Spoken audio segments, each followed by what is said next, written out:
playing guitar? I started playing when I was around 11 years old.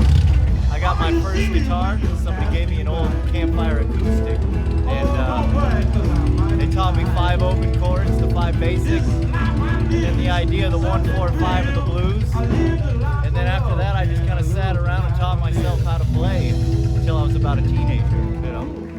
Did you take any lessons at all? I mean, any from friends or anybody that? No, I didn't take any lessons. The guy who gave me a guitar, he let me kind of bum around with him a little bit, and he showed me how to read tablature. Okay. And kind of just let me go off on my own. Right. And I just tried to hold on. Right.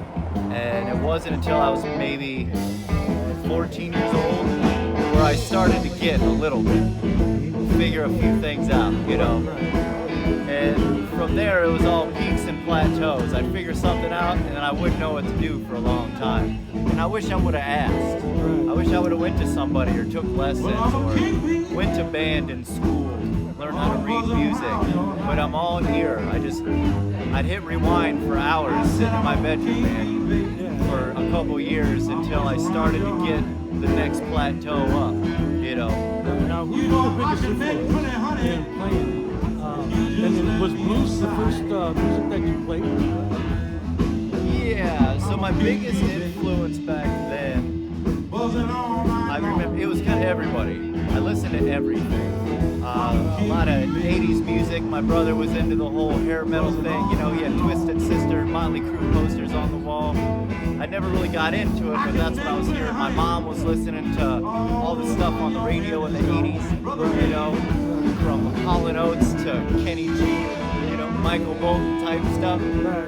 But me, I found some albums one day, and it was Zeppelin 4, it was Pink Floyd, The Wall, Dark Side of the Moon, Bob Seger, Live Bullet Band, and then, so I really fell in love with that type of rock and roll music. And then when I started to play, I found this album, Derek and the Dominos, and it affected me. And that's why I really went down kind of a blues rabbit hole for the first time. And then I found out Derek was Eric Clapton, and I found out Eric Clapton loved Freddie King and B.B. King and Muddy Waters and Robert Johnson. So I started to look these guys up, and I could find B.B. King CDs at that time more than I could find anybody else blues-wise. So I went down kind of a B.B. King rabbit hole a little bit, and I taught myself how to bend the notes as much as I could, and I'm popping strings every day because I didn't know how to bend anything yet. And eventually one day I bent strings as much as I could, and I didn't break one, and I knew I was going to get somewhere, and I'm still trying to do that every day since, man. Yeah. So what do you play right now? What kind of guitar do you play? Right now I've had the same 2 electric guitars I've had since I was a late teenager. I've got, a 1995 Eric Clapton Stratocaster. Right. And then I've always had, around that same year, senior year in high school, I got a 1962 reissue Fender Custom Shop Telecaster, which I love, and it sounds great. And that's it. Those are the 2 guitars I've had. I got a couple Campfire acoustics at home, but that's about it. Right. What are you plugging into? I've always had a Fender 212 Hot Rod DeVille, which sounds amazing, but man, if you barely turn it on anything, it's so loud. But I've played out of that thing forever in a Fender Blues Junior. That used to be my touring amp when I was with the Candy Makers, and then right now I'm playing out in a Fender Tone Master, which I love. It's great. It's solid state, but it sounds like a tube amp.